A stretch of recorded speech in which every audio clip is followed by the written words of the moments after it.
Hello friends, welcome to entry. This is Raj Kumar. ఈ వీడియోలో మనం బేసిక్గా తెలంగాణకు సంబంధించి తెలంగాణ గవర్నమెంట్ స్కీమ్స్ని చూడబోతున్నాం. Will be covering around like 10 questions in this. 10 questions అంటే hardly we'll be covering 10 to 12 స్కీమ్స్ని కూడా మనం ఇందులో కాంప్రిహెన్సివ్గా కవర్ చేద్దాం. The questions are in English, but the explanation will be in both bilingual, Telugu and English, because చాలా మంది users అడుగుతున్నారు. లాస్ట్ మనం తెలంగాణ మూమెంట్కి సంబంధించి క్వశ్చన్స్ కూడా చేశాము. చాలామంది యూజర్స్ అడుగుతున్నారు ఏంటంటే, సార్ కొంచెం ఇంగ్లీష్లో కూడా చెప్పండి, సో అది కొంచెం హెల్ప్ అవుతుంది ఇంగ్లీష్ మీడియం స్టూడెంట్కి అని చెప్పి. బట్ ఇది ఇంగ్లీష్లో ఉన్నప్పటికీ కూడా I will explain it in both English and Telugu, so you will feel comfortable. క్లియరా? చలో let's get into the topic. First question, which of the following statements are correct regarding Telangana Haritha Haram? దేని గురించి అంటున్నాడమ్మా? తెలంగాణ హరితహారం గురించి మనకి ఇక్కడ క్వశ్చన్ అడిగారు. క్లియరా? చాలు. ఫస్ట్ స్టేట్మెంట్ ఏంటమ్మా?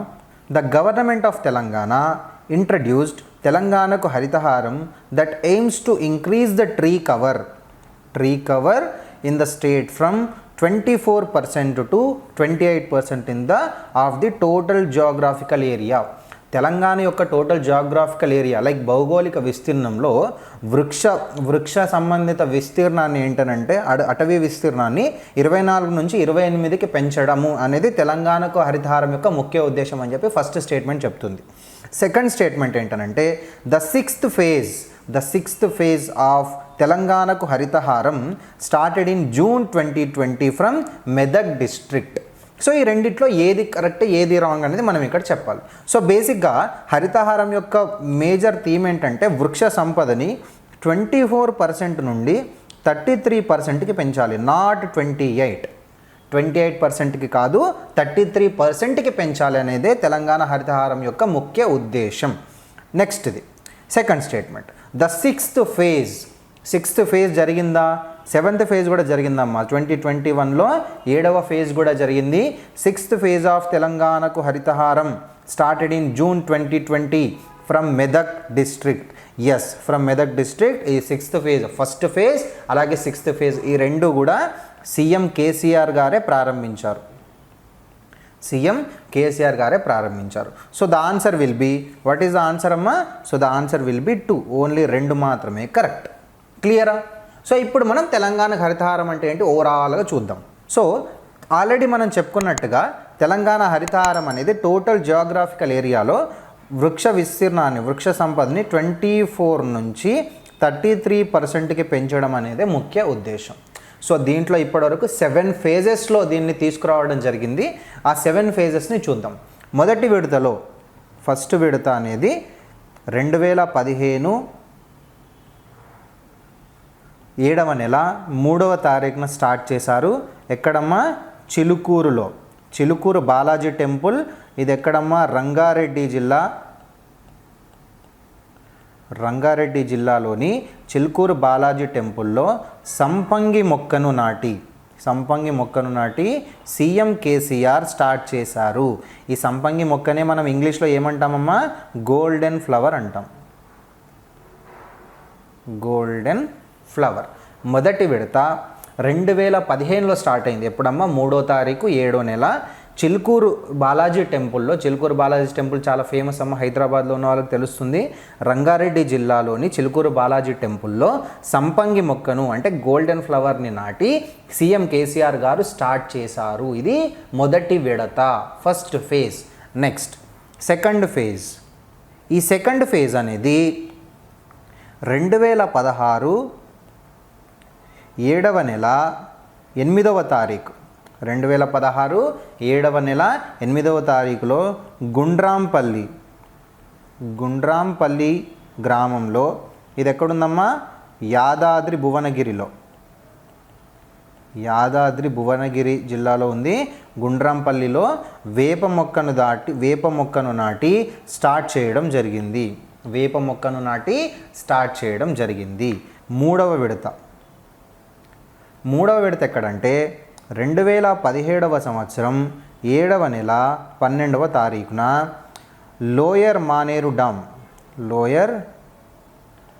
మానేరు డ్యామ్ దగ్గర, ఇది ఎక్కడుందమ్మా?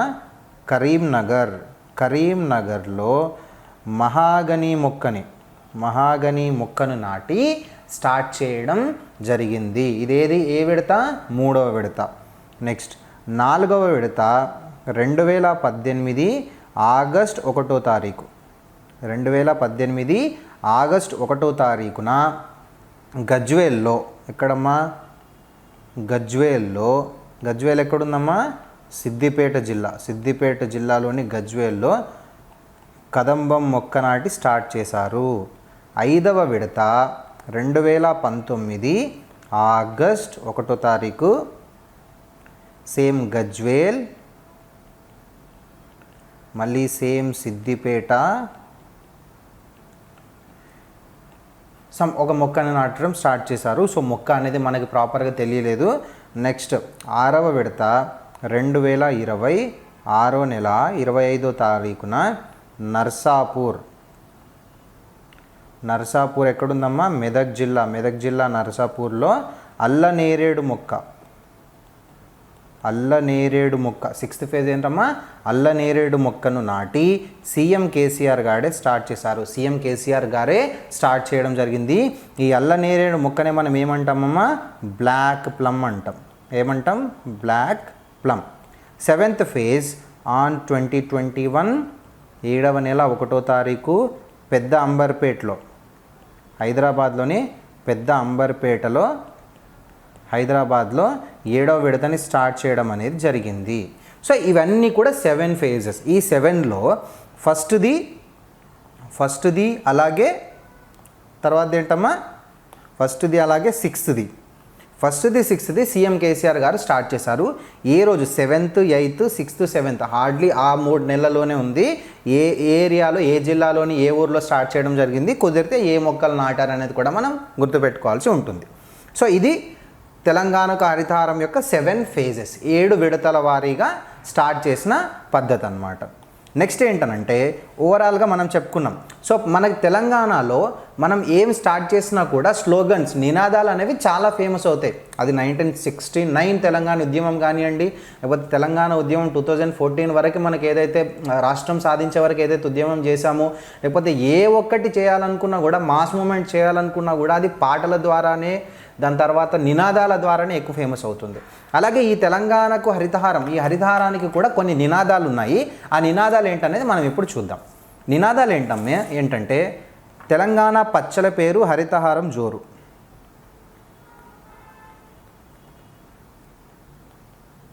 తెలంగాణ పచ్చల పేరు హరితహారం జోరు. నెక్స్ట్ వనాలు పెంచు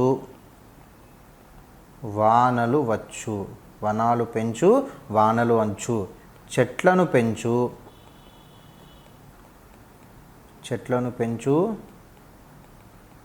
ఆక్సిజన్, చెట్లను పెంచు ఆక్సిజన్ పీల్చు, పచ్చని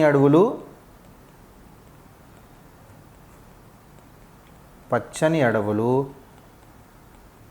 సహజ సౌందర్యములు, వనాలు మానవాళికి వరాలు, పచ్చని వనములు ఆర్థిక వనరులు, సతతం హరితం.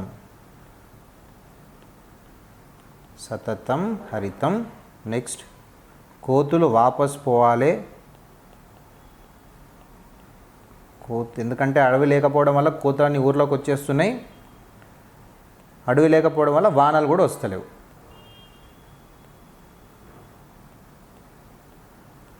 కోతులు వాపస్ పోవాలి, వానలు వాపస్ రావాలి.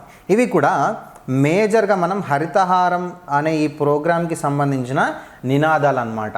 అర్థమైంది కదమ్మా అందరికీ? హరితహారంకి సంబంధించినటువంటి నినాదాలు ఇవన్నీ కూడా. ఓవరాల్గా ఈ హరితహారంలో మొత్తానికి 230 కోట్ల మొక్కలు నాటడం అనేది టార్గెట్ అన్నమాట. టార్గెట్ ఏంటమ్మా? 230 crore ప్లాంట్స్ అనేది టార్గెట్ అన్నమాట. దీంట్లో ఈ 230 crore ఓన్లీ ఫారెస్ట్ ఏరియాస్లోనే 100 కోట్లు నాటాలి. We need to plant around 100 crores of trees in the only forest areas. And other than forest areas లో, అవుట్సైడ్ ఫారెస్ట్ ఏరియాస్ లేకపోతే అదర్ దెన్ ఫారెస్ట్ ఏరియాస్లో 120 crores మొక్కల్ని నాటాలి. 120 crores మొక్కలు. ఫారెస్ట్ ఏరియాలో 100 కోట్లు, అదర్ దెన్ ఫారెస్ట్ ఏరియా అటవీ ఏతర ప్రాంతాల్లో 120 కోట్ల మొక్కలు నాటాలి. అలాగే హైదరాబాద్లోనే 10 కోట్ల మొక్కలు, 10 కోట్ల మొక్కలు, మొత్తం 230 కోట్ల మొక్కలు అనేది దీని యొక్క టార్గెట్ అనమాట. ఈ హైదరాబాద్ అని అంటే ఓవరాల్గా హెచ్ఎండిఏ పరిధి అమ్మ, హెచ్ఎండిఏ పరిధి, హైదరాబాద్ మెట్రోపాలిటన్ డెవలప్మెంట్ అథారిటీ. ఈ హెచ్ఎండిఏ పరిధిలో ఉన్నటువంటి హైదరాబాద్లో 10 కోట్ల మొక్కల్ని నాటడం అనేది దీని యొక్క టార్గెట్ అనమాట. అంటే బేసిక్గా ఏంటనంటే ఫారెస్ట్ని మంచిగా కాపాడుకోవాలి. ఎక్కడైతే చెట్లు లేవో ఆ ఏరియాలో చెట్లు పెంచి, రోడ్ సైడ్ కానివ్వండి, హాస్పిటల్స్ దగ్గర కానివ్వండి, ఎక్కడైతే జనాలు ఉంటున్నారో రెసిడెన్షియల్ ఏరియాస్లో కానివ్వండి, అక్కడ అన్నిట్లో కూడాను చెట్లను నాటించడం అనేది ముఖ్య ఉద్దేశం అనమాట. దీని ద్వారా అంటే స్టేట్ హైవేస్ కానివ్వండి, సెంట్రల్ హైవే, నేషనల్ హైవేస్ కానివ్వండి, లేకపోతే విలేజ్ రోడ్లు కానివ్వండి, అవన్నీ కూడా. అలాగే ఎవ్రీ 30 కిలోమీటర్స్కి ఒక నర్సరీ ఏర్పాటు చేయడం. ప్రతి 30 కిలోమీటర్లకు ఒక నర్సరీ అనేది ఏర్పాటు చేయాలి. ఏర్పాటు చేయడం ద్వారా ఏంటనంటే ఒకటి ఆ ఏరియాలో చెట్లు అనేవి పెరుగుతాయి, రెండు ఏంటంటే ఆ ఏరియా ఆ 30 కిలోమీటర్ పరిధిలో ఎవరికైనా మొక్కలు కావాలనుకున్నా కూడాను వాళ్ళు తెచ్చుకోవడానికి ఈజీగా ఉంటుందన్నమాట. సో ఎవ్రీ 30 కిలోమీటర్కి ఒక నర్సరీ ఏర్పాటు చేయడం. సో దీని ద్వారా ఏంటనంటే రీజువనేషన్ ఆఫ్ ఫారెస్ట్ అనమాట, అడవుల పునరుద్ధరించడానికి ఇది ఉపయోగపడుతుందని. సో బేసిక్గా ఏంటంటే ఆగ్రో ఫారెస్ట్రీకి ఎక్కువ ప్రాధాన్యత ఇవ్వడం, అలాగే మనం ముందే చెప్తున్నాం, కోతులు వాపస్ పోవాలి, వానలు వాపస్ రావాలి. అంటే ఏంటంటే కోతులు మళ్ళీ ఫారెస్ట్లోకి వెళ్ళాలి. ఫారెస్ట్లోకి వెళ్ళాలంటే ఏదో చెట్లు నాటితే కాదమ్మా, వాటికి ఏదైతే ఆహారానికి సంబంధించిన చెట్లు ఉంటాయో అవి నాటాలి. సో అందుకోసమే ఏం చేశారంటే మంకీ ఫుడ్ కోర్ట్ స్టార్ట్ చేశారు. మనం ఎక్కడైతే మనకి ఫుడ్ కోర్ట్స్ ఉంటున్నాయో అలాగే మంకీస్కి కూడా ఒక ఫుడ్ కోర్ట్స్ ఉంటాయి. ఈ దీంట్లో ఏంటంటే ఓవరాల్గా 37 టైప్స్ ఆఫ్ ప్లాంట్స్ ఉంటాయమ్మా, 37 టైప్స్ ఆఫ్ ప్లాంట్స్. అవి ఏవైతే ఆహారానికి సంబంధించిన ప్లాంట్స్ ఉంటాయో అవన్నీ కూడా అడవులలో ఇటువంటి మంకీ ఫుడ్ కోర్ట్స్ ఏర్పాటు చేయడం ద్వారా ఏంటంటే ఊర్లలోకి రావాల్సిన పని ఉండదు, వాటికి కావాల్సిన ఆహారం అంతా ఆ ఫారెస్ట్లోనే అవి సంపాదించుకోగలవు అనేది ముఖ్య ఉద్దేశం. అలాగే ఓన్లీ హైవేస్ ఇవి కాకుండా, రెసిడెన్షియల్ కాంప్లెక్స్లే కాకుండా, అడవులే కాకుండా ఇంకా ప్రతి ఇంటింటికి ఒక 6 మొక్కలను ఇవ్వాలి. 6 మొక్కలు ఇంటింటికి ఒక 6 మొక్కల్నిచ్చి దాన్ని 6 మొక్కల్ని ఇచ్చినట్టే కాకుండా దాన్ని ఒక రెస్పాన్సిబిలిటీతో పెంచే విధంగా కూడా వాళ్ళకి మనం ప్రోత్సాహం కల్పించాలి అనేది దీని యొక్క ముఖ్య ఉద్దేశం అన్నమాట. అలాగే మనం ఇంకొంచెం డీటెయిల్గా చూస్తే కనుక ఇంకొకటి ఏంటంటే ఈ హరితహారం కోసం ఒక హరిత నిధిని కూడా ఏర్పాటు చేశారు. ఏంటమ్మా? హరిత నిధి, గ్రీన్ ఫండ్. దీన్నే మనం ఏమంటున్నాం? హరిత నిధి అంటున్నాం. హరిత నిధి అంటే దీని ద్వారా ఏంటనంటే రాష్ట్రంలో ఎక్కడైతే ఈ హరితహారంకి సంబంధించి లేకపోతే ఈ పచ్చదనాన్ని పెంపొందించే కార్యక్రమాలు ఏవైతే ఉంటాయో వాటన్నింటికి కూడా దీని నుంచి అంటే ఎటువంటి అడ్డంకు లేకుండా ఈ హరిత నిధి నుంచి ఈజీగా ఖర్చు పెట్టుకునే విధంగా ఈ ఒక ఫండ్ని ఏర్పాటు చేయడం జరిగింది. సో దీంట్లో అందరూ వాళ్ళకి సంబంధించిన ఎమ్మెల్యేలు కానీ, ఎంపీలు కానివ్వండి, కార్పొరేషన్స్ కానివ్వండి, చైర్మన్స్ కానివ్వండి, వాళ్ళందరికీ కూడా షేర్ ఉంటుంది. వాళ్ళందరూ కూడా దీంట్లో డబ్బులు జమ చేయాల్సి ఉంటుందన్నమాట. నెక్స్ట్ మనం మేజర్గా రీసెంట్గా జరిగినటువంటి 6th and 7th phase of Harithaharam చూసుకుంటే మనం ఆల్రెడీ చెప్పుకున్నాం. 6th phase of Harithaharam happened in Narsapur in Medak district కదా. ఇన్ మెదక్ డిస్ట్రిక్ట్ ఏ మొక్క నాటారంటే అల్లనేరేడు మొక్క. దీన్నే మనం బ్లాక్ ప్లమ్ అని పిలుస్తున్నాం. సో 6th phase ఒక నినాదం వచ్చింది. అది ఏంటనంటే జంగల్ బచావో జంగల్ బడావో, జంగల్ బచావో జంగల్ బడావో అనే ఒక నినాదం కూడా దీని ద్వారానే వచ్చింది. ఈ 6th phase ఓవరాల్గా 3,346.2 lakhs ప్లాంట్లని నాటడం అనేది కూడా జరిగింది. నెక్స్ట్ 7th phase కనుక మనం చూసుకున్నట్టయితే 7th phase అనేది మనం ఆల్రెడీ చెప్పుకున్నాం పెద్ద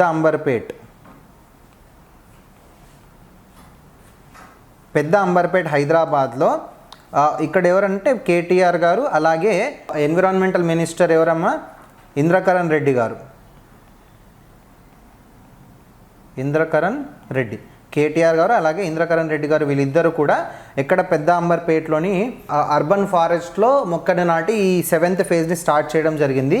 అంటే దీంట్లో బేసిక్గా ఏంటనంటే multi level avenue plantation, like బహుళ రహదారి వనాలకి ముఖ్య భూమిక అనేది ఇవ్వడం జరిగింది. సో ఇది 7th ఫేజ్ అనేది 10 days పాటు చేశారు. దీంట్లో ఓవరాల్గా 19.91 కోట్ల మొక్కల్ని నాటడమే లక్ష్యం. 19.91 కోట్ల మొక్కల్ని నాటడమే ఈ 7th ఫేజ్ యొక్క లక్ష్యం అన్నమాట. 7th ఫేజ్ యొక్క లక్ష్యం. అలాగే ఇదే కాకుండా దీంట్లో ఎక్కడైతే మనం చెట్లు, మనం ఒక ప్లేస్కి వెళ్ళి, ఇప్పుడు చిట్టడవులు ఉన్నాయి, దట్టమైన అడవులు ఉన్నాయి, అక్కడికి మనం ఏంటంటే అక్కడికి వెళ్ళి మనం చెట్లు పెట్టడానికి పాసిబుల్ అవ్వదు. సో అలాంటి ప్లేస్లో ఏం చేస్తున్నారు అని అంటే సీడ్ బాల్స్ని యూజ్ చేస్తున్నారు. సీడ్ బాల్స్, దీన్నే మనం విత్తన బంతులు అంటున్నాం. ఈ విత్తన బంతులు ఏంటనంటే దీన్ని మనం పడేయొచ్చు అనమాట. చాలా దూరంగా ఉన్న ప్లేస్కి విసిరి కొట్టడం వల్ల ఏంటనంటే అవి అక్కడ అందులో విత్తనం ఉండడం వల్ల అది ఆ మట్టిలో విత్తనాన్ని వేసి ముద్ద కట్టేసి పాడేస్తున్నట్టు బాల్స్ లాగా చేసేసి. సో అవి అక్కడ మనం వెళ్ళలేని ప్లేసెస్లో చెట్లని అట్లా పెంచడం కూడా స్టార్ట్ చేయడం జరిగింది. అలాగే గ్రీన్ బ్రిగేడియర్ సిస్టమ్ని స్టార్ట్ చేశారు. గ్రీన్ బ్రిగేడియర్ సిస్టమ్ అంటే ఏంటమ్మా, హరిత సైన్యాలు. అంటే ఊరికే పెట్టడం కాదు, పెట్టిన వాటిని రక్షించాలనే ఉద్దేశంతో ఈ గ్రీన్ బ్రిగేడియర్ అనే సిస్టమ్ని కూడా స్టార్ట్ చేశారు.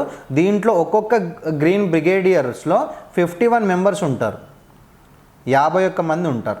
సో అది ఊర్లలో కానివచ్చు, టౌన్స్లో కానివచ్చు, సిటీస్లో కానివచ్చు, లేకపోతే నియర్ బై ఫారెస్ట్ ఏరియాస్లో కానివచ్చు, వీటన్నిటిలో కూడా హరిత సైన్యాలు ఉంటారు. ఒక్కొక్క గ్రీన్ బ్రిగేడియర్లో 51 మంది సభ్యులు ఉండడం అనేది జరుగుతుంది. సో ఈ హరితహారం అనేది మనకి ఈ హరితహారం వల్ల రాష్ట్రంలో స్టేట్ ఇంట్రడ్యూస్డ్ హరిత మిత్ర అవార్డ్స్. ఎవరైతే ఈ హరితహారంలో ఎక్కువగా మంచిగా పార్టిసిపేట్ చేస్తున్నారో, ఎక్కువ అందరిని ఇన్ఫ్లుయెన్స్ చేస్తున్నారో, మార్గదర్శకంగా ఉంటున్నారో వాళ్ళకి హరిత మిత్ర అవార్డ్స్ని ఇవ్వడం అనేది రాష్ట్ర ప్రభుత్వం స్టార్ట్ చేసింది. ఓకేనా. So this is all about Harithaharam అన్నమాట. సో స్కీమ్లో హరితహారంలో గ్రీన్ ఫండ్లో ఎవరెవరు ఫండ్స్ ఇవ్వాలనేది ఉంటుంది, లేకపోతే ఎక్కడ ఎన్ని మొక్కలు పెట్టారు, ఏ డేట్లో స్టార్ట్ చేశారు, ఇవన్నీ ఉంటాయి. సో మనకి ఎగ్జామ్ పాయింట్ ఆఫ్ వ్యూలో ఏదైతే అవసరమో we covered everything. So hope the first question and the Haritha Haram scheme is clear to everyone. Clear కదమ్మా? So will see the next question. So the second question is consider the following statements with reference to Aarogya Lakshmi scheme. ఏంటమ్మా? Aarogya Lakshmi scheme.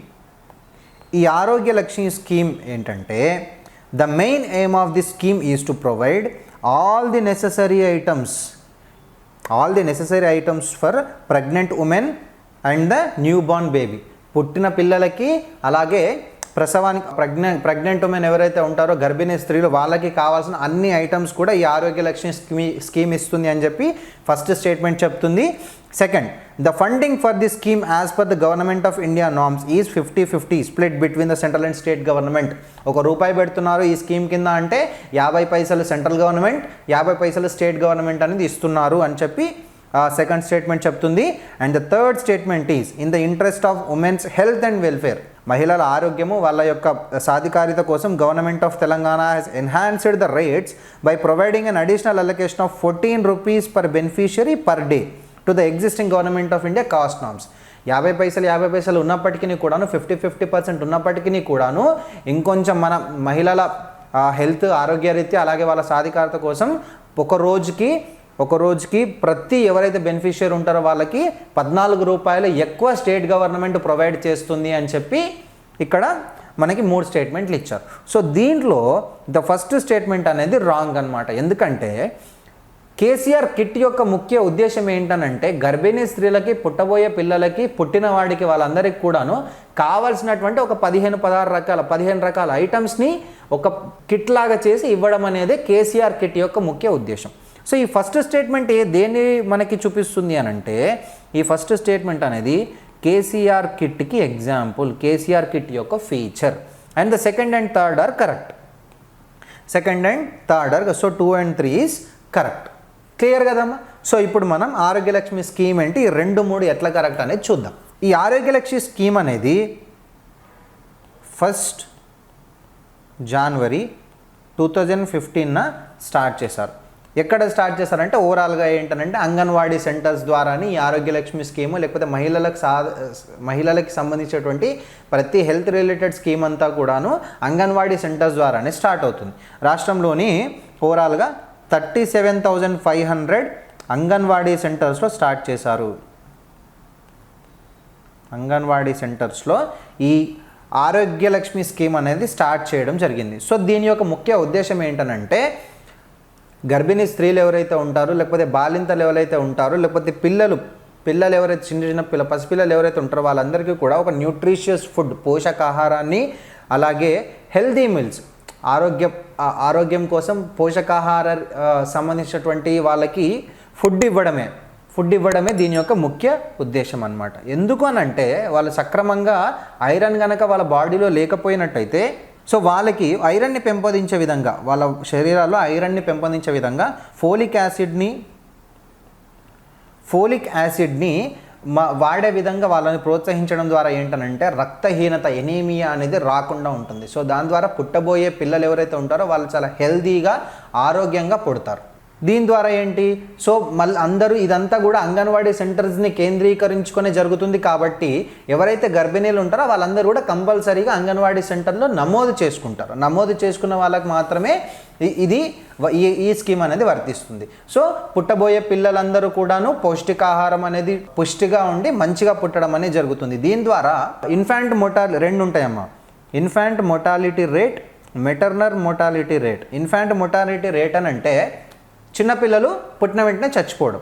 Maternal mortality rate అని అంటే ఎవరైతే pregnant గర్భిణీలు ఉన్నారో వాళ్ళు జన్మనిస్తూ చచ్చిపోవడం, పిల్లలకి జన్మనిస్తూ చచ్చిపోవడం. ఈ రెండింటిని కూడా తగ్గించాలి. ఇన్ఫాంట్ మోర్టాలిటీ రేట్ అనేది ప్రతి 1000 లైవ్ బర్త్స్కి ఎంతమంది చనిపోతున్నారు అనేది చెప్తుంది. మెటర్నిటీ మోర్టాలిటీ రేట్ అనేది ప్రతి 1,00,000 మందిలో, ప్రతి 1,00,000 కాన్పుల్లో ఎంతమంది చనిపోయారు, 1,00,000 కాన్పుల్లో ఎంతమంది చనిపోయారు అనేది ఈ infant mortality rate, maternity mortality rate అని 2 రేట్స్ ఉంటాయి. సో ఈ 2 నంబర్స్ని తగ్గించడమే అంటే పుట్టబోయే పిల్లోడు చనిపోవద్దు, గర్భిణీ స్త్రీ ప్రసవిస్తూ చనిపోకూడదు. ఈ రెండింటిని బేస్ చేసుకొని ఈ ఆరోగ్యలక్ష్మి స్కీమ్ అంతా బేస్ అయి ఉందన్నమాట. సో ఈ స్కీమ్లో బేసిక్గా 7 నెలల నుంచి 7 months నుంచి 6 years వరకు ప్రాపర్గా ఈ పథకం అనేది వర్తిస్తుంది. సో దీంట్లో ఏంటంటే బేసిక్గా గర్భిణీ స్త్రీలు కానీ బాలింతలు ఎవరైతే ఉంటారో వాళ్ళకి 25 days పాటు ఒక పూట సంపూర్ణమైనటువంటి పౌష్టికాహారం ఇస్తారు. ఒక పూట సంపూర్ణ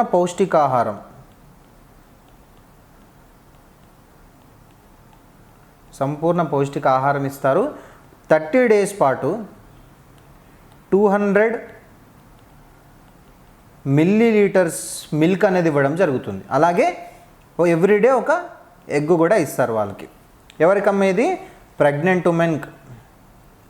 అండ్ లాక్టేటింగ్ ఉమెన్స్ అంటే గర్భిణీ స్త్రీలు, బాలింతలు ఇద్దరికి కూడాను వాళ్ళకి 25 రోజుల పాటు ఒక పూట సంపూర్ణ పౌష్టికాహారం భోజనం అనేది ఇవ్వడం జరుగుతుంది. 30 రోజుల పాటు 200 milliliters పాలు, అలాగే ఒక కోడిగుడ్డును అనేది ఇవ్వడం జరుగుతుంది. అలాగే ఈ 7 నెలల నుంచి 6 సంవత్సరాల పిల్లలకి బాలామృతం ఇస్తారు. కనుక మీరు ఊర్లో వాళ్ళైతే అంగన్వాడీ సెంటర్లు, గవర్నమెంట్ స్కూళ్ళలో చదువుకున్నట్టయితే బాలామృతం తెలిసిన పిల్లలు ఉంటారు. నేను కూడా చాలా తిన్నాను. సో ఈ బాలామృతం అనేది ఇవ్వడం జరుగుతుంది. బాలామృతం అనేది చాలా పౌష్టికాహారం అయిందనమాట. సో ఈ బాలామృతం అనేది పిల్లలకి ఇవ్వడం వల్ల వాళ్ళలో పౌష్టికాహారం పెరుగుతుంది, అలాగే వాళ్ళు చాలా హెల్తీగా ఉంటారు.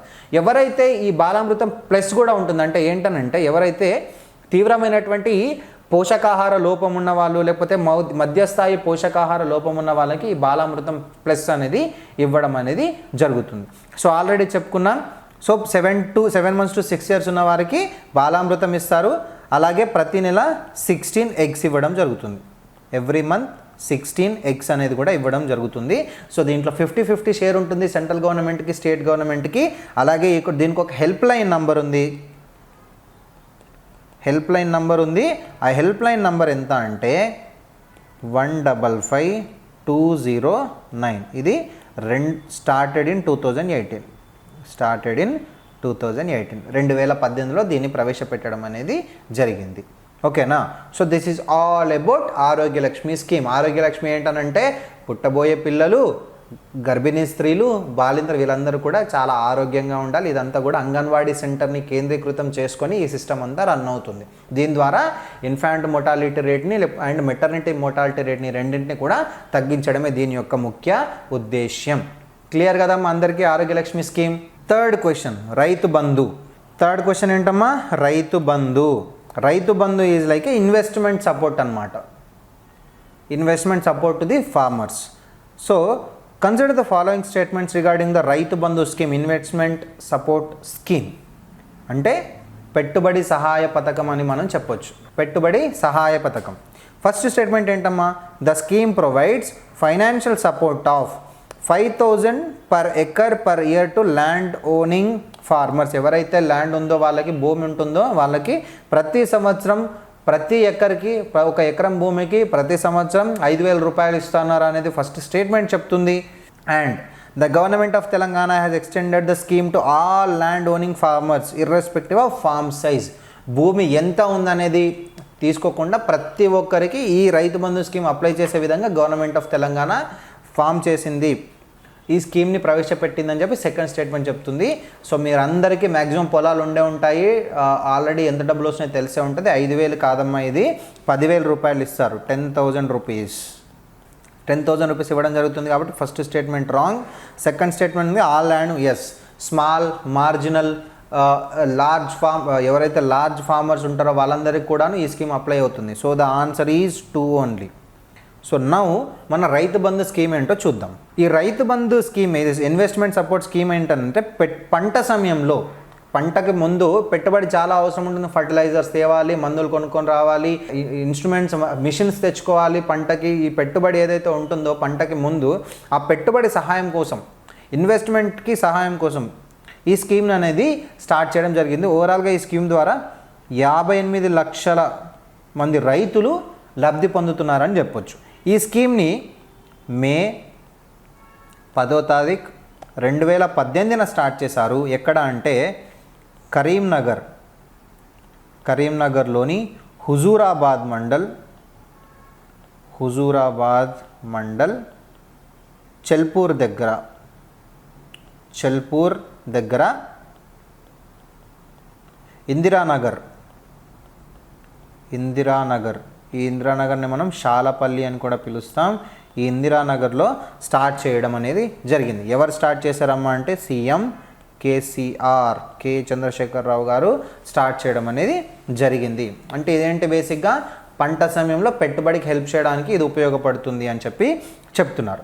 నెక్స్ట్ 2021-22 ఈ యాసంగి పీరియడ్లో, ఈ యాసంగి కాలంలో అన్ని రకాల అంటే స్మాల్ ల్యాండ్ హోల్డర్స్, చిన్న రైతులు, పెద్ద రైతులు, సన్నకారు రైతులు, మధ్య రైతులు, ఇవన్నీ ఏం లేదు, ఎవరికి భూమి ఉంటే వాళ్ళకి, ఎవరి పేరు మీద పట్టా ఉందో వాళ్ళందరికీ కూడా ఈ పథకం అనేది వర్తిస్తుందని చెప్పారు.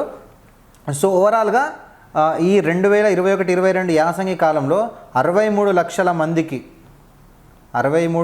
మందికి అంటే ఇది పెంచారు కదమ్మా, 58 లక్షల నుంచి అందరికీ వర్తిస్తుందని చెప్పడంతో 63 లక్షల మందికి దీని ద్వారా లబ్ధి పొందడం అనేది జరిగింది. మనం ప్రాపర్గా పర్సంటేజ్ కనుక తీసుకున్నట్టయితే marginal land owning farmers, marginal అంటే ఉపాంత రైతులు 72%, స్మాల్ ఫార్మర్స్ 18%, దాని తర్వాత లార్జ్ పెద్ద రైతులు 0.10%, మిగిలినంతా కూడా దిగువ మధ్య తరహా లేకపోతే మధ్య తరహా రైతులు, మార్జినల్ ఫార్మర్స్ వీళ్ళందరూ కూడాను ఈ రకంగా వాళ్ళకి షేర్ అనేది ఇవ్వడం జరుగుతుంది. ఓకేనా? మనం ఆల్రెడీ చెప్పుకున్నాం 10,000 rupees is per acre per year. ప్రతి సంవత్సరం ఒక ఎకరానికి 10,000 రూపాయలు వస్తుంది. ఒక ఎకరం ఉంటే 10,000 వస్తాయి, 50 ఎకరాలు ఉంటే 50 × 10,000 ఇది మీ అకౌంట్లో పడిపోవడం అనేది జరుగుతుంది. ఈ పథకానికి ఏదమ్మా, ఈ రైతు బంధు స్కీమ్ ఏదైతే ఉందో దీనికి స్కోచ్ ఉత్తమ అవార్డు వచ్చింది.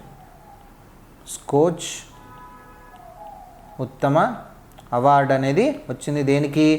ఈ రైతు బంధు స్కీమ్కి స్కోచ్ ఉత్తమ అవార్డు వచ్చింది. అలాగే యునైటెడ్ నేషన్స్ ఏవైతే రైతుల రిలేటెడ్ ఫార్మర్స్ డెవలప్మెంట్ కోసం ఓవరాల్గా వరల్డ్లో చేసినటువంటి ఒక 20 స్కీమ్స్ని కనుక తీసినట్టయితే ఐక్యరాజ్య సమితి 20 స్కీమ్స్ తీసింది ఓవరాల్గా వరల్డ్ లెవెల్లో ఫార్మర్స్ వెల్ఫేర్ కోసం ఉన్న స్కీమ్స్లో. దాంట్లో రైతు బంధు కూడా ఉండింది. That's way we need to be very proud of our state and our scheme అనమాట. క్లియర్ కదమ్మా? Done. So this is all about Rythu Bandhu. Next question, 4th question. Which of the following initiatives taken by Telangana government to influence maternal health and nutritional outcomes? Maternal health and nutritional outcomes. Amma Odi, KCR kit, Arogya Lakshmi. ఉన్నాయి కదమ్మా ఈ మూడు కూడాను బాలింతలకి, గర్భిణీ స్త్రీలకి, పిల్లలకి, పుట్టిన పిల్లలకి, దాని తర్వాత వాడి ఎదుగుదలకి, పిల్లల ఎదుగుదలకి, వీటన్నింటికి సంబంధించి కూడాను ఈ శిశు మహిళా సంబంధిత స్కీమ్స్లో మనకి ఈ 3 స్కీమ్స్ కూడా మేజర్ స్కీమ్స్ అమ్మ. సో ఆన్సర్ వచ్చేసి ఆల్ ఆఫ్ ది ఎబోవ్. మనం ఆల్రెడీ చెప్పుకున్నాం ఆరోగ్యలక్ష్మి స్కీమ్ గురించి. ఇక్కడ అమ్మ ఒడిను, దాని తర్వాత కేసీఆర్ కిట్ గురించి మనం క్షుణ్ణంగా తెలుసుకునే ప్రయత్నం చేద్దాం. ఈ అమ్మ ఒడి పథకం ఏంటనంటే బేసిక్గా ఇదొక ట్రాన్స్పోర్ట్ హెల్ప్ అన్నమాట. లైక్ 102 వాహనాలు, ఈ అంబులెన్స్ 108 ఎలాగైతే ఉంటుందో గర్భిణీ స్త్రీలకు ఏదైతే ఉంటుందో వాళ్ళు ఇంటి నుంచి హాస్పిటల్కి వెళ్ళడానికి, ప్రసవించిన తర్వాత మళ్ళీ వాళ్ళని హాస్పిటల్ నుంచి ఇంటికి తీసుకురావడానికి ఈ 102 అనే నంబర్ కలిగినటువంటి వాహనాలు అనేవి హెల్ప్ అవుతాయి. దీని ద్వారానే అమ్మ ఒడి స్కీమ్ అనేది ఈ 102 వాహనాల కోసమే స్టార్ట్ చేయడం జరిగింది. ఇది డిసెంబర్ 28, 2016లో హైదరాబాద్లో స్టార్ట్ చేశారు. ఎక్కడమ్మా? డిసెంబర్ 28, 2016. సో ఇట్లాంటి ఏదైతే గర్భిణీ స్త్రీలు ప్రసవం ముందు, ప్రసవం తర్వాత ఏ సిస్టమ్ ఏదైతే ఉంటుందో వాళ్ళు 102కి ఫోన్ చేస్తే కనుక వాహనం వచ్చి వాళ్ళని తీసుకొని వెళ్తుందన్నమాట. అలాగే నేషనల్ హెల్త్ మిషన్ కింద, జాతీయ ఆరోగ్య పథకం కింద ఎవరైతే ఈ ఏఎన్ఎంలు ఉంటారో, ఏఎన్ఎం అంటే ఏంటమ్మా? Auxiliary nursing midwifery. అంటే ఏంటంటే ఈ ప్రసవాలు చేసేవాళ్ళు, బేసిక్గా ప్రసవాలు చేసేవాళ్ళు ఎవరైతే ఉంటారో వాళ్ళు తొందరగా, ఒకవేళ ఎవరో ఊర్లో ఉంది, ఒక ఆమె గర్భిణీ స్త్రీ ఉంది, ప్రసవానికి రెడీగా ఉంటుంది, వాళ్ళకి ట్రాన్స్పోర్ట్ అనేది చాలా ఇబ్బందిగా ఉంటుంది. సో అట్లాంటి వాళ్ళకి ఏం చేశారనంటే వాళ్ళ 2 వీలర్స్ కొనుక్కోవడానికి, బళ్ళు కొనుక్కోవడానికి వాళ్ళకి ఫైనాన్షియల్గా హెల్ప్ చేస్తున్నారు ఏఎన్ఎంస్కి. ఎంత అమ్మ అంటే నేషనల్ హెల్త్ మిషన్ కింద 10,000 రూపాయలు, అలాగే డిస్ట్రిక్ట్ లెవెల్లో ఆరోగ్య కుటుంబ సంక్షేమ శాఖ కింద 5,000 రూపాయలు. సో ఓవరాల్గా 15,000 రూపీస్ వాళ్ళకి ఫైనాన్షియల్ హెల్ప్. ఎందుకంటే బండ్లు కొనుక్కోవడానికి ఫైనాన్షియల్ హెల్ప్ అనేది తీసుకోవడం జరిగింది.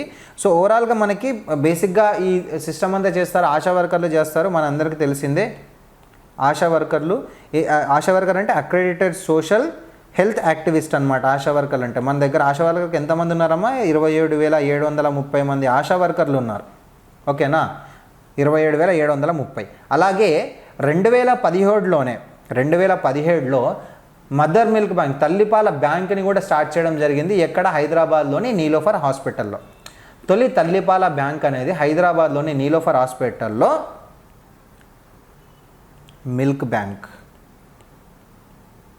ఎట్ నీలోఫర్ హైదరాబాద్లో ఎప్పుడమ్మా? 2017 అక్టోబర్ 27న స్టార్ట్ చేయడం అనేది జరిగింది. క్లియర్ కదమ్మా? స్టార్ట్ చేయడం అనేది జరిగింది. నెక్స్ట్ మనం కేసీఆర్ కిట్ గురించి చూద్దాం. ఏంటమ్మా మనం చూసేది ఇప్పుడు? కేసీఆర్ కిట్. ఈ కేసీఆర్ కిట్ అనేది 2017 జూన్ 3వ తారీఖున ప్రారంభించడం జరిగింది. ఎక్కడ అంటే హైదరాబాద్లోని పురాణపూల్ అందరికీ తెలిసే ఉంటుంది. అక్కడ పేట్ల బూర్జు మోడర్న్ మెటర్నిటీ ఆసుపత్రి, పేట్ల బుర్జు మోడర్న్ మెటర్నిటీ హాస్పిటల్ హైదరాబాద్లో ఈ కేసీఆర్ కిట్ అనే పథకాన్ని స్టార్ట్ చేశారు. ఎవరు స్టార్ట్ చేశారంటే సీఎం కేసీఆర్ గారు స్టార్ట్ చేయడం జరిగింది. దీని యొక్క నినాదం ఏంటనంటే అమ్మకు ఆత్మీయతతో, బిడ్డకు ప్రేమతో. అమ్మకు ఆత్మీయతతో, బిడ్డకు ప్రేమతో. అంటే గర్భిణీ స్త్రీలు బాలింతలకి పుట్టిన పిల్లలకి కావాల్సినటువంటి ఐటమ్స్ అన్నీ కూడా ఈ కేసీఆర్ కిట్లో వాళ్ళకి ఇవ్వడం అనేది జరుగుతుంది అనమాట. అందుకే అమ్మకు ఆత్మీయతతో బిడ్డకు ప్రేమతో అని చెప్పారు. అంటే ఏంటంటే ఓవరాల్గా ఈ కేసీఆర్ కిట్ ద్వారా ప్రసవం అనేది ప్రైవేట్ హాస్పిటల్లో చేసుకొని ఎక్కువగా ఖర్చులు పెట్టుకోవాలి, లేకపోతే అన్ని కోసేయడాలే కదమ్మా, ఆపరేషన్సే కదమ్మా. జనరల్ నార్మల్ డెలివరీ అనేది ఈ కాలంలో కష్టమైపోయింది, మొత్తం సిజేరియన్సే జరుగుతున్నాయి, కోయడం కుట్లేయడమే. కాబట్టి సో ఇట్లాంటి వాటికి అడ్డుకట్ట వేయడానికి గవర్నమెంట్ హాస్పిటల్లోనే కనుక ప్రసవాలు జరిగితే అవి నార్మల్ డెలివరీలు అయ్యే ఛాన్స్ అనేది ఎక్కువ ఉంటుంది. ప్రైవేట్లో కూడా ఉంటుంది, బట్ వాళ్ళు చేయరు అంతే. సో గవర్నమెంట్ హాస్పిటల్కి అందరు వచ్చే విధంగా గర్భిణీ స్త్రీలని వాళ్ళందరినీ కూడా వాళ్ళకి ప్రోత్సాహం కల్పించడం అన్నమాట. సో దీని ద్వారా ఏంటంటే సురక్షితంగా ప్రసవాలు జరుగుతాయి. మళ్ళీ అలాగే ప్రసూతి మరణాలు లేకుండా చేయడం, మెటర్నిటీ మోర్టాలిటీ లేకపోతే ఇన్ఫాంట్ మోర్టాలిటీ ఈ రేట్లు అనేవి కూడా తగ్గించడం మనం ఆల్రెడీ చూసాము. దాంట్లో కూడా ఇది పార్ట్ అన్నమాట. క్లియరా? సో దీంట్లో బేసిక్ ఏంటంటే ఎవరైతే ఆ గర్భిణీ స్త్రీ ఉంటుందో ప్రభుత్వ ఆసుపత్రుల్లో కనుక పరీక్షలు చేయించుకొని ప్రసవించినట్టయితే ఆవిడకి మగ శిశువు పుట్టినట్టయితే, మేల్ అబ్బాయి పుట్టినట్టయితే కనుక 12,000 రూపాయలు, ఫీమేల్ అమ్మాయి పుట్టినట్టయితే కనుక 13,000 రూపాయలు అనేవి ఇవ్వడం జరుగుతుంది. ఇది కూడా ఒకటే విడతలో ఇవ్వరమ్మా. నువ్వు ఫస్ట్ నమోదు చేసుకొని దాని తర్వాత రెగ్యులర్గా వైద్య పరీక్షలకు పోయి దాని తర్వాత మళ్ళీ ప్రసవం డేట్ వచ్చినప్పుడు ప్రసవానికి ఇట్లా ఒక 4 విడతల్లో 4 ఫేజెస్లో మనకి ఈ అమౌంట్ అనేది ఇవ్వడం అనేది జరుగుతుంది. ఒకటేసారి ఇవ్వరు, తీసేసుకుంటారు, మళ్ళీ వాళ్ళకి నచ్చిన విధంగా చేసుకుంటారని చెప్పి 4 విడతల్లో ఒక 2 చెకప్లు చేసుకున్న తర్వాత కొంత అమౌంట్, ప్రసవం దగ్గర కొంత అమౌంట్. సో అట్లా బిడ్డ పుట్టిన ఒక 3-3.5 నెలల తర్వాత కొంత అమౌంట్, ఎందుకంటే వాడిని చూసుకోవడానికి సరిపోతుంది కాబట్టి. సో ఇట్లా ఈ రకంగా ఈ ఒక 4 ఫేజెస్లో ఈ అమౌంట్ అనేది వాళ్ళకి ఇవ్వడం జరుగుతుంది. ఈ కేసీఆర్ కిట్లో బేసిక్గా ఒక 15 ఐటమ్స్ ఉంటాయి, 15 రకాల ఐటమ్స్. తల్లికి, పుట్టిన పిల్లకి, పిల్లవాడు కావచ్చు, పుట్టిన చిన్న పిల్లలు ఎవరైతే ఉంటారో దాని తర్వాత తల్లికి, బాలింతకి, వాళ్ళందరికీ ఏంటంటే దుప్పటి బెడ్షీట్లు కానివ్వండి, పిల్లలకి సంబంధించిన బేబీ పౌడర్లు కానివ్వండి, దోమతెరలు కానివ్వండి, తల్లికి ఒక 2 చీరలు, 2 సబ్బులు, ఇట్లా ఒక 15 రకాల ఐటమ్స్ అంతా ప్యాకేజ్ వాళ్ళకి ఇవ్వడం అనేది జరుగుతుంది. సో ఇది కేవలం 2 కాన్పులకు మాత్రమే వర్తిస్తుంది. పాతకాలం లాగా మేము ఈ ఫెసిలిటీస్ అన్ని, పాతకాలంలో ఏ ఫెసిలిటీస్ లేకుండా ఒక 15-20 మందిని కన్నారు. సో ఇప్పుడు ఫెసిలిటీస్ ఉన్నాయంటే కనుక మళ్ళీ ఎక్కువ మందిని కనే ఛాన్స్ ఉంటుంది, పాపులేషన్ పెరుగుతుంది, మళ్ళీ పుట్టిన పిల్లలందరికీ పౌష్టికాహార లోపం అనేది జరుగుతుంది. ఎందుకంటే ఎక్కువ మంది ఉండడం వల్ల, పిల్లలు ఎక్కువ ఉండడం వల్ల అంటే పౌష్టికాహార లోపం అనేది జరుగుతుంది అన్నమాట. సో అందుకే 2 కాన్పులకు మాత్రమే ఈ స్కీమ్ అనేది వర్తిస్తుంది, దాని తర్వాత వర్తించదు. ఓకేనా? ఈ స్కీమ్కి ప్రేరణ ఏంటంటే తమిళనాడులోని ముత్తులక్ష్మి ప్రసవ పథకం. ముత్తులక్ష్మి ప్రసవ పథకం, ముత్తులక్ష్మి డెలివరీ స్కీమ్ ఏదైతే ఉంటుందో తమిళనాడులో, దాని ఇన్ఫ్లుయెన్స్ ద్వారానే కేసీఆర్ కిట్ అనే స్కీమ్ని స్టార్ట్ చేయడం అనేది జరిగింది. సో ఈ కేసీఆర్ కిట్కి top most Skoch and merit award అనేది కూడా వచ్చింది. Top most Skoch and merit award, KCR kit got top most Skoch and merit award కూడా రావడం అనేది జరిగింది. క్లియర్ కదమ్మా కేసీఆర్ కిట్ అనేది? చాలు, let's go to the next question. 5వ question. Which of the following statements is correct regarding the Rythu Bima scheme? Which of the following statements are correct regarding the Rythu Bima పథకానికి ఏది కరెక్ట్ అని చెప్పి మనకి ఇక్కడ క్వశ్చన్ అడుగుతున్నాడు. స్టేట్మెంట్ చూడండి అమ్మా. The main objective of the farmers group life insurance scheme, రైతు బీమాకి పేరేంటమ్మా? Farmers group life insurance scheme is to provide financial relief and social security to the family members and dependents in case of loss of farmers death, loss of farmers due to any reason. రైతు ఎవరైతే ఉన్నారో ఏ కారణం చేత చనిపోయినా కూడా వాళ్ళ dependents, వాళ్ళ కుటుంబ సభ్యులకి, ఆయన మీద ఆధారపడి ఉన్న వాళ్ళు ఎవరైతే ఉన్నారో వాళ్ళకి రిలీఫ్ ఇవ్వడం కోసం వాళ్ళకి కొంచెం డబ్బులు అనేది ఇవ్వడం జరుగుతుంది అనేది first point. Second point, the inter premium is borne by the state government without imposing any burden on the farmer and irrespective of their land holding size. Land ఆ రైతు చిన్న రైతా పెద్ద రైతా అనేది సంబంధం లేకుండా ఆయనకి ఏదైతే ప్రీమియం చెల్లించాల్సి వస్తుందో, ఇన్సూరెన్స్ ఇవ్వాలంటే ప్రీమియం చెల్లించాలి కదమ్మా, ఆ ప్రీమియం అనేది ఓవరాల్గా స్టేట్ గవర్నమెంటే చెల్లించుకుంటుంది. చనిపోయిన వెంటనే వాళ్ళకి డబ్బులు ఇవ్వడం అనేది జరుగుతుంది అనేది ఇక్కడ రైతు బీమా స్కీమ్ యొక్క 2 స్టేట్మెంట్లు ఇచ్చాడు. సో ఈ 2 కూడా కరెక్టేనమ్మా, both are correct. So fifth question ఏంటమ్మా, సో రైతు బీమా స్కీమ్కి సంబంధించి 2 కూడా కరెక్టే. సో ఈ రైతు బీమా పథకం చూద్దాం. ఈ రైతు బీమా పథకం